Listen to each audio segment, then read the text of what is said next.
All right, welcome back, everybody, to Culz Reviews. It's our first episode of our channel's new year, and so we figured we'd go back to a series that we've been meaning to do for a while. It's one of our favorites, and that's Project Blue Book. I know you guys hear about us talking about it enough in interviews and all that kind of stuff, so we figured it was about time we got back to it, and it did not disappoint. It's been a while since I've watched this episode and I forget how good the series is, but I will let the other two members introduce themselves as usual. My name's Keegan. Joining me today is Matt. Sam. yeah, and Matt's back from his surgery. So if you guys haven't, make sure to say congrats on the surgery and wish him some good luck on getting better quick. It's always a patch, but we're all happy that he's on the mend. Me and Sam, I know you guys have been seeing us. We been doing a lot of interviews. Hope you guys enjoyed our latest one last week with Arlen. Was really cool. Talked about White Sands, which was brought up in this episode, and we'll get into that later. I know they changed the name in this series, but that's what they mean as the White Sands in New Mexico. But today we're watching season 1, episode 7, Project Blue Book, which was called The Scoutmaster. At least that's what the Blu-ray told me it was called, so that's what we're calling it. But this one was interesting. It's one of those ones that clearly is a hoax, but it's very cool on how it's like a detective show, how they get from this build up and okay, you start to think, oh, maybe this guy was abducted by aliens, and then you figure out the truth. So we'll turn it over. Matt, what did you think of this episode? It was a little interesting. I mean, this is the first one that really kind of took you down the road of how people um, commit these hoax. And, you know, uh, at least for Project Blue Book, it was the first one that really, I think, dove fully into it where, um, you could just tell from the beginning type thing, like, yeah, I smell a fishy story going on here or something. Yeah, and I will say, watching it the second time, kind of knowing where we were going, I did pick up on the kid, his reaction to the story, and him kind of questioning it. You can, I kind of picked up that because I don't think I picked up on his like uneasiness about the whole story the first time, but it does kind of show you that hey, back in this time, even if there is real UFO sightings going on, there was a lot of people trying to cash in on this phenomena because it was a big thing. Lots of movies, lots of TV shows, lots of radio. And so some people were making legitimate money. And so that's kind of where this story is headed. Sam, what do you want to add about this series or about this story? Yeah, and there was just very subtle things. Like when you first watch it, it is hard to kind of just like. I mean, it's easy to brush past it, not hard. It's easy to brush past it, but it's hard to actually like notice it within that time of watching it. But like, it definitely seemed a little weird. Still dug deep onto some of the lore of Project Blue Book, which was pretty cool. Yeah, this one, like we said earlier, or like I said earlier, does bring up previous episodes, including the White Sands episode, where Hynek, you know, has that alien piece, as far as we know so far, if you haven't watched this series, right? As well as it kind of delves more into the character of Quinn. It goes into more of Quinn and Harding's relationship. And I think this is where you start to kind of see that crack in Quinn, where he starts questioning what's going on. Because up At the until beginning, what? it's kind of the beginning of it, where like Mhm. He starts to just yeah, see odd things going on. Because spoilers if you haven't seen the episode, but he thinks he's going in to interrogate the spy that they had caught in the last episode. And it turned out he was being interrogated to see if he was. Yeah, and that really upset him. And so obviously the power of hindsight, we've seen where the series goes. But this is definitely kind of that crack where you see Quinn go from just this straight military dude to a guy that's now questioning, is his government actually using him? Sam, do you want to kind of delve into? I know you were talking more of the lore of Project Blue Book. Do you want to delve a little bit more into that? When the scout brought him to the cave of like the star people with all like the drawings that were in there, he found the same symbol again that he has been seeing basically throughout the episode or throughout the series so far. So it was really like tying a lot of things together for him. It's not really tying it together at this point. He's still trying to figure it out for the most part, but it was definitely bringing up stuff that he's just been seeing um, throughout the series, which gets pretty intense.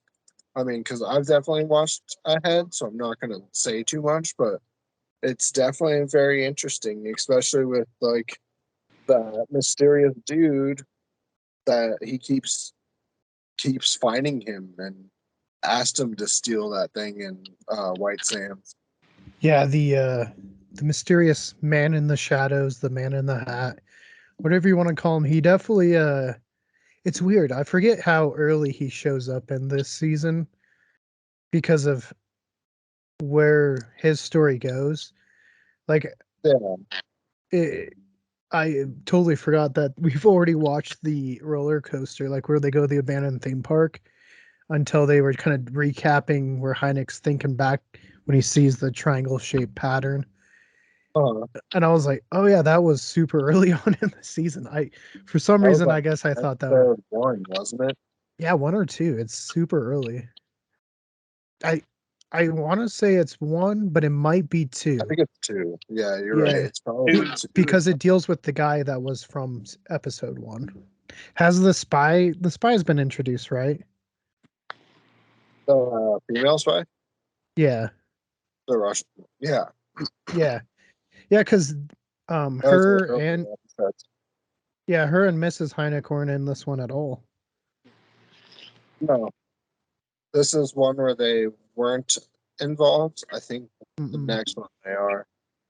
It's weird seeing them apart, Hynek and Quinn, because they really do work good together. I like how they bounce, off of each other as far as the personalities.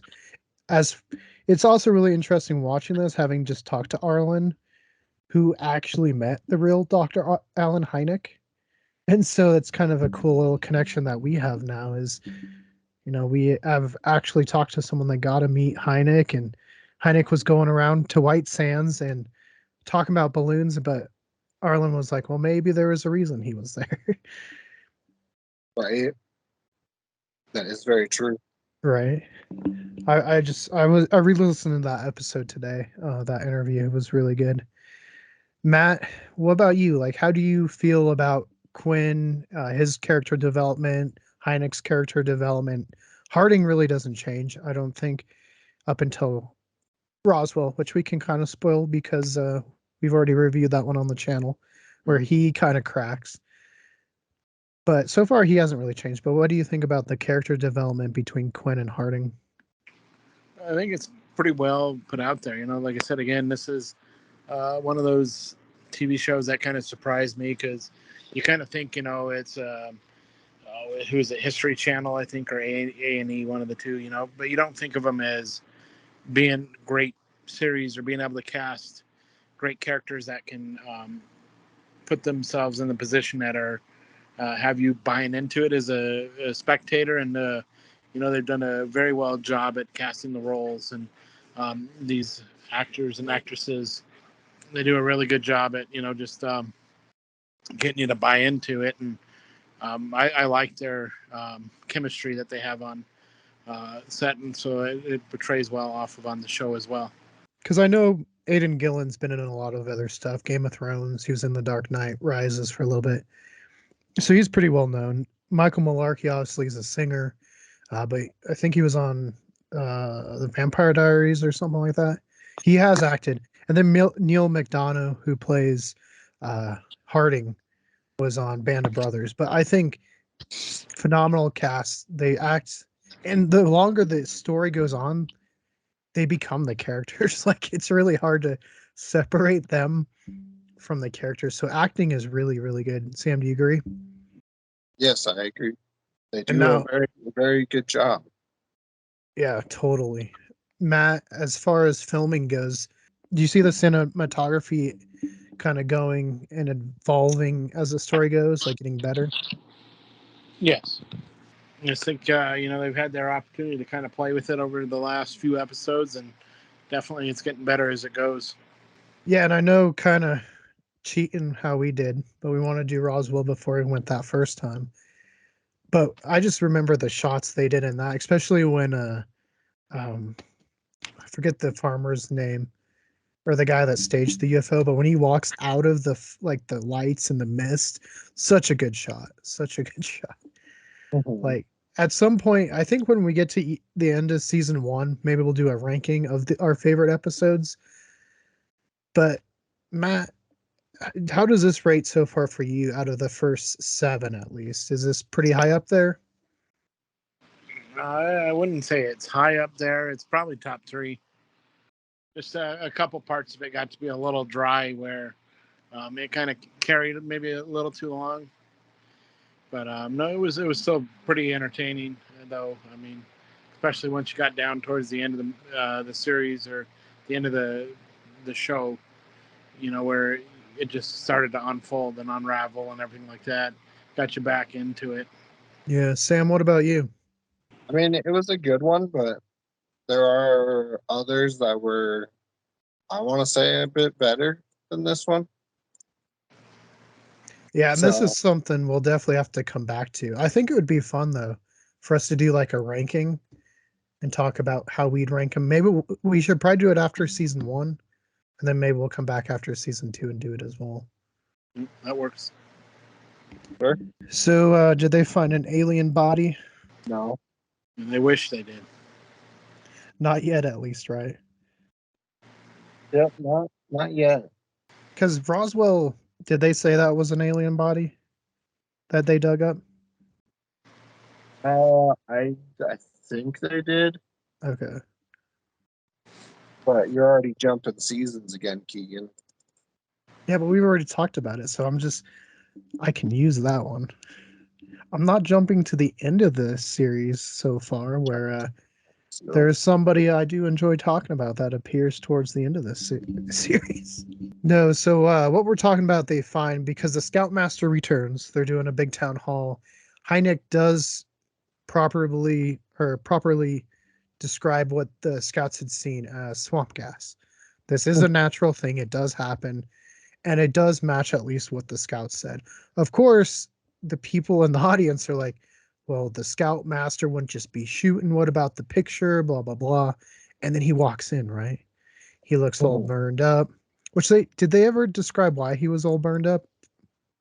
well, I don't know. He kind of made a hole in his story when he was talking about it because he said that it was that the aliens kind of attacked him or something.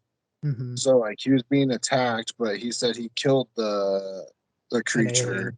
alien. Yeah. Yeah, like the way he was describing it, like he put many like kind of holes in that whole story that like he was just trying to explain, and maybe since Dr. Hynek was like kind of getting to the bottom of it and figuring out that like he kind of solved it. He was just like doing what like a lot of people do and like what is the term for it? It's kind of like it's almost like lashing out a little bit. The Scoutmaster. Yeah, the Yeah. Scoutmaster was like lashing out because He had been caught. he was like trying to be caught, but like was trying to still play it off like he wasn't.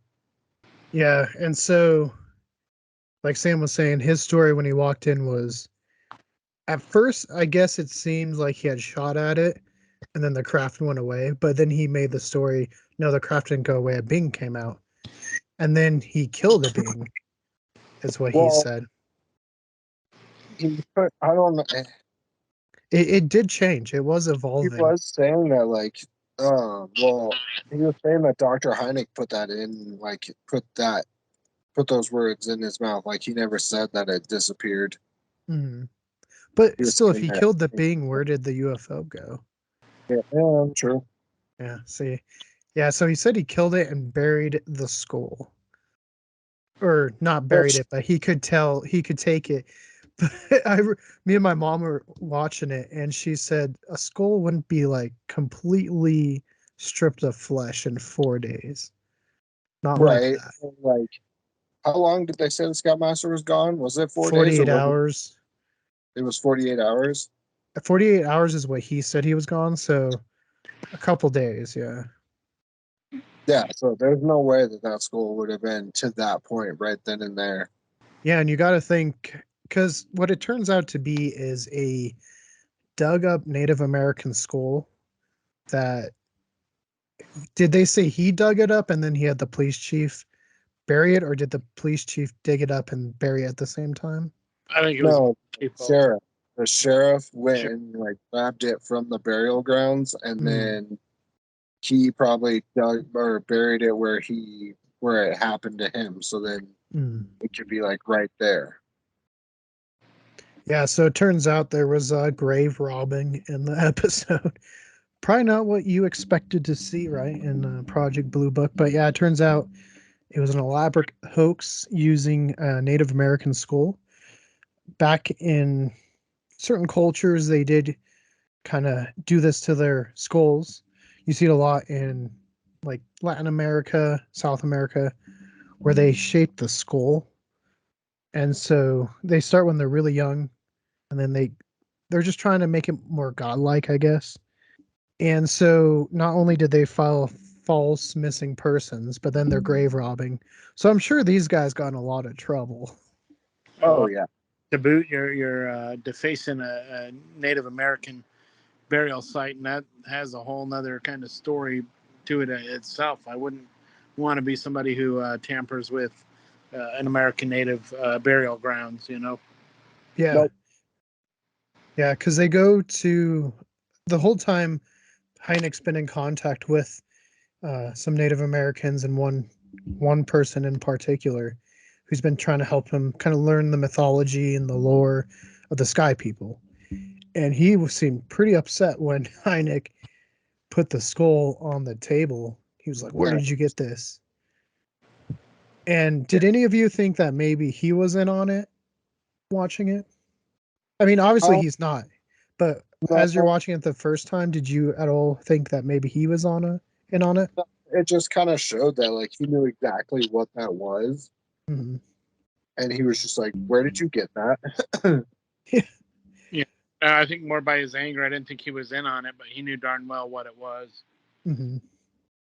Yeah, and he took Hynek right to the point where it was supposed to be. You see bones were disturbed, and they do a little ceremony here. I shouldn't say they. He does a little ceremony to make sure the spirits at rest, and that's when Hynek's very very upset. You can see not he doesn't even stay for the whole like interrogation of the Scoutmaster. He just walks out. And so far, we have not seen him do that in any of the episodes.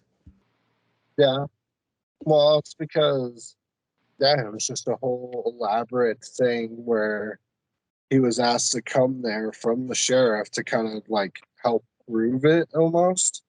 Mm-hmm. So then they could get that movie deal, which we have not talked about. But yeah, like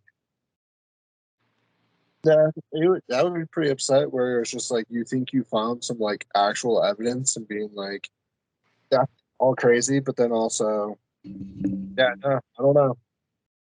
I don't blame him. Oh, I don't blame him either. It's just the first time.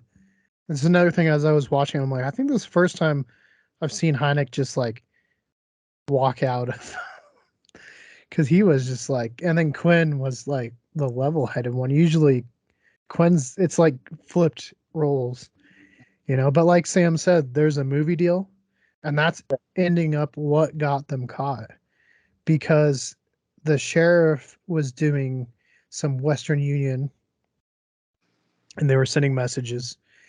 Person, And mail transfer mail. mm, yeah, the way we used to have to do mail back in the day.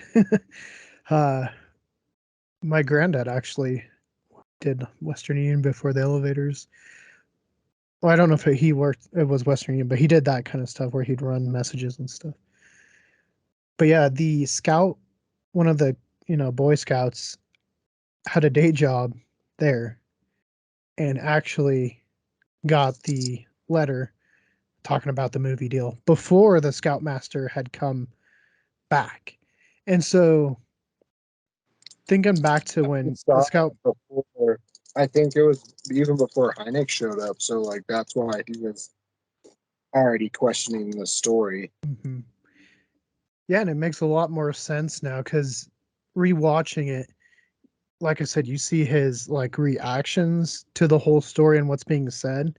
And he even goes out away from the other scouts to try to talk to Hynek by himself to try to maybe help show Hynek that he is doing this with the best intentions so he can tell him what he thinks is going on. But yeah, I don't think they ever touched upon what else happened to these guys. And it would be kind of fun to hear, like, did they go to jail? Like they had to have gotten in a lot of trouble, right? Oh yeah, because there was a Air Force kind of general there Mm-hmm. or captain. Yeah. So yeah, they probably called in some outsourced, um, probably police or military police or something. Something happened, and they probably got hit hard. Yeah. Going back to Captain Quinn, watching this, I was like, man, he does have a really good character arc throughout the whole series because he's still pretty just like straight laced in this one up until he finds the wire. But yeah, he has a really good character arc. So does Hynek. Obviously, he starts out pretty skeptical and then comes around. But I think honestly, Quinn has the best. So Matt, anything else you would like to add? No, I just like I said, it was a good episode. Like I said, really got the you know story out there that the people who try to provide these hoax and probably how they all started back in the day too. The setup that it took and what people had to do to get you to believe. True, true. Sam, anything that we didn't touch upon? I think we covered basically a majority of it. Yeah, it's a pretty condensed episode. I mean, it's pretty one arc. I mean, like we said, there's a little story details here and there, but it's really pretty just one storyline. And that's why I think you can watch a lot of these season one ones out of order. You might not understand everything that's going on, but it doesn't affect it like season two, where season two's more just one story spread over the whole season. But going back to season one, it is kind of nice where each episode is one case, you know. Well, there's also a story involved with it, so I wouldn't suggest doing it out of order.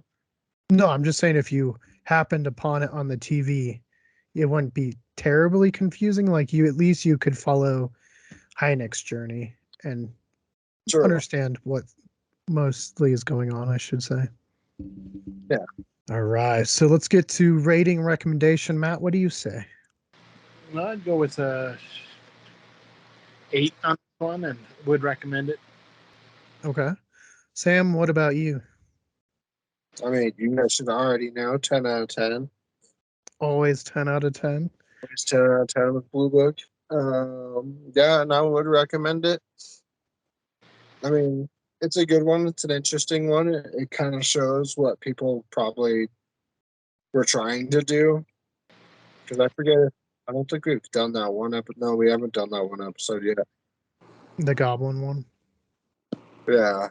Definitely shows the side that was probably happening and what started or what was helping with them with disinformation and everybody to the point where we are all today. Up until this recent hearing, which has started to make people be more open about it. Yeah, which if you haven't yet, make sure to click that link above. Go check out our UFO panel that we did for the recent UFO hearings. We'll be doing kind of a follow-up show, but it has morphed into a super show. So I'm not going to say it's a direct sequel, but it's definitely a spinoff. But that one was really good. Lots of great guests. Make sure to go check it out. Yeah, no, but to go off of what they're saying, I definitely agree. I'd say 8 out of 10. It's a good episode. And I think it's an important episode because it is, even though they've given like realistic explanations of what these people were seeing that weren't UFOs, it's good to have one that's straight up a hoax and show how they debunked it, because it brings more, like, I guess, credibility or whatever to the rest of their stuff throughout the series as they're talking about it. And it just shows that, hey, they're not going to be fooled. Even though this one was pretty convincing, they use real bone, so it's going to not show up as a fake. And yeah, no, Some fun facts. yeah, I just enjoyed this one. I like the twist of Quinn being the one that was interrogated. I like the whole, just kind of detective part of the show. So I think it's good. You guys will enjoy it. Sorry, we've been away from Project Blue Book for a while. We've been super busy. I know we've been trying to fit it in, but we'll try to finish this season before the end of the year for sure. Yeah. We'll do more of these.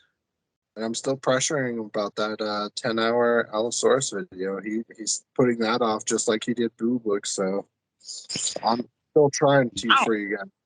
I know you guys want that, but It's okay now. Sam has help because Shane keeps asking, since Shane was going to help with the music.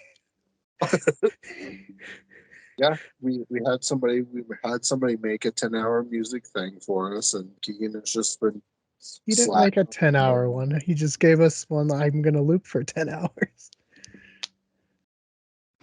At some point, we'll get that. We need a lot more footage before we get to 10 hours. I know, We but you need. were going there like every weekend for a while, and Oh, then you no, stopped. no, we'll get back there. We'll definitely have plans to get back there. I think towards winter, when it gets harder to film outside, we'll do some of these indoor ones again. So yeah, and until next time, guys, we hope you enjoy it. You can still check out Project Blue Book. You can buy it off Amazon. It's on History Plus, History's streaming app, whatever History's streaming app is called. I don't know what it is. Mysteries. No, History's Greatest Mysteries is a TV show. A good show too. It is. Yeah, we got to get back to the Roswell one. So we got lots of stuff. So if you guys want more Culz reviews, we'll definitely be doing more in the future. For now, whatever we have will pop up to the top left. In case you just want to see more of us talking about the Project Blue Book series, I'll put a link to the bottom left. If you want to see more about what we're doing here at Culz Paranormal, including that interview with Arlen, click that link to your right. And don't forget to hit that like and give us a subscribe. And switch that notification bell from personalized to all if you want to be notified on all of our videos. And don't believe the man in the suit videos. Yes. Don't believe it. They don't even know what that is. We haven't filmed that yet.